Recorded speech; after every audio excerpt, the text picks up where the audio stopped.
Good evening. Tonight, I can report to the American people and to the world. The United States has conducted an operation that killed Osama bin Laden, leader of Al-Qaeda, a terrorist who's responsible for the murder of thousands of innocent men, women, and children. It was nearly 10 years ago. A bright September day was darkened by the worst attack on the American people in our history. The images of 9/11 are seared into our national memory. Hijacked planes cutting through a cloudless September sky. Twin towers collapsing to the ground.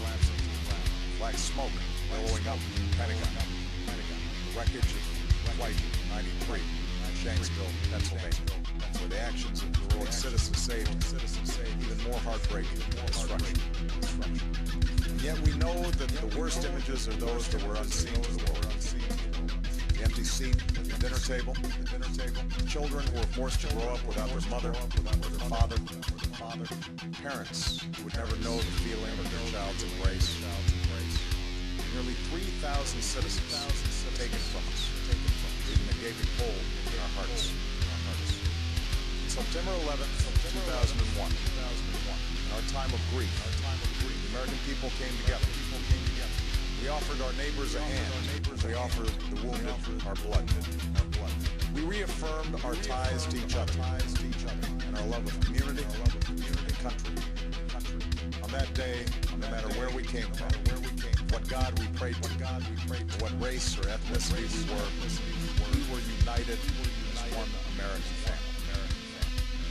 We were also united in our resolve to protect our nation and to bring those who committed this vicious attack to justice. We quickly learned that the 9/11 attacks were carried out by Al-Qaeda, an organization headed by Osama bin Laden, which had openly declared war on the United States and was committed to killing innocents in our country and around the globe. So we went to war against Al-Qaeda, to protect our citizens, our friends, and our allies. Over the last 10 years, thanks to the tireless and heroic work of our military and our counterterrorism professionals, we've made great strides in that effort. We've disrupted terrorist attacks and strengthened our homeland defense. In Afghanistan, we removed the Taliban government, which had given bin Laden and Al-Qaeda safe haven and support.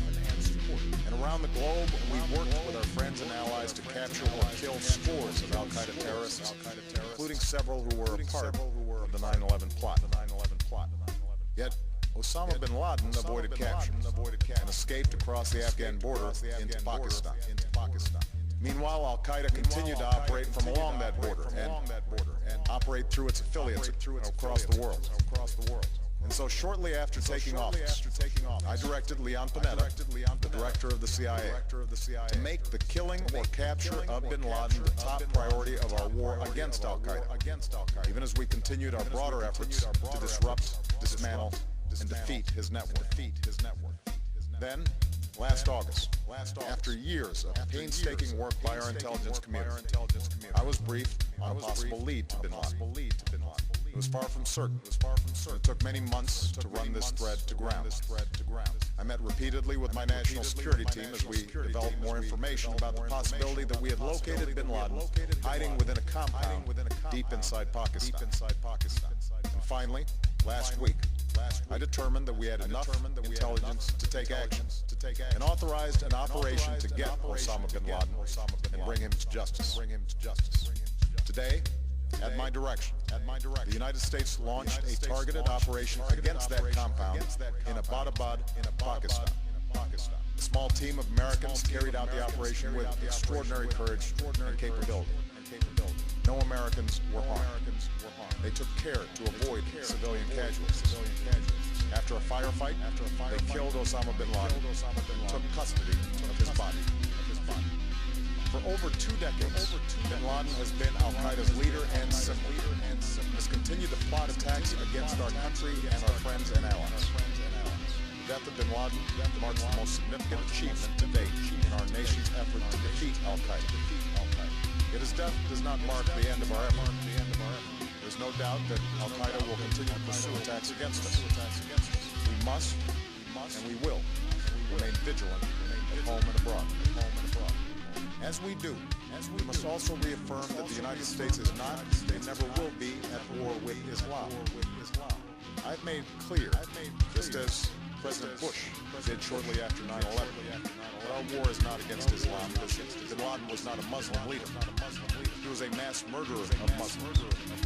Indeed, Al-Qaeda has slaughtered scores of Muslims in many countries, including our own. So his demise should be welcomed by all who believe in peace and human dignity. Over the years, I've repeatedly made clear that we would take action within Pakistan if we knew where bin Laden was. That is what we've done. But it's important to note that our counterterrorism cooperation with Pakistan helped lead us to bin Laden and the compound where he was hiding. Indeed, bin Laden had declared war against Pakistan as well, and ordered attacks against the Pakistani people. Tonight, I called President Zardari, and my team has also spoken with their Pakistani counterparts. They agree that this is a good and historic day for both of our nations. And going forward, it is essential that Pakistan continue to join us in the fight against Al-Qaeda and its affiliates. The American people did not choose this fight. It came to our shores. It started with the senseless slaughter of our citizens. After nearly 10 years of service, struggle, and sacrifice, we know well the costs of war. These efforts weigh on me every time I, as Commander-in-Chief, have to sign a letter to a family that has lost a loved one, or look into the eyes of a service member who's been gravely wounded. So Americans understand the costs of war. Yet, as a country, we will never tolerate our security being threatened, nor stand idly by when our people have been killed. We will be relentless in defense of our citizens and our friends and allies. We will be true to the values that make us who we are. And on nights like this one, we can say to those families who have lost loved ones to Al-Qaeda's terror, justice has been done. Tonight, we give thanks to the countless intelligence and counterterrorism professionals who worked tirelessly to achieve this outcome. The American people do not see their work nor know their names. But tonight, they feel the satisfaction of their work and the result of their pursuit of justice. We give thanks for the men who carried out this operation, for they exemplify the professionalism, patriotism, and unparalleled courage of those who serve our country. And they are part of a generation that has borne the heaviest share of the burden since that September day. Finally, let me say to the families who lost loved ones on 9/11 that we have never forgotten your loss, nor wavered in our commitment to see that we do whatever it takes to prevent another attack on our shores. And tonight, let us think back to the sense of unity that prevailed on 9/11. I know that it has at times frayed. Yet today's achievement is a testament to the greatness of our country and the determination of the American people. The cause of securing our country is not complete, but tonight we are once again reminded that America can do whatever we set our mind to. That is the story of our history.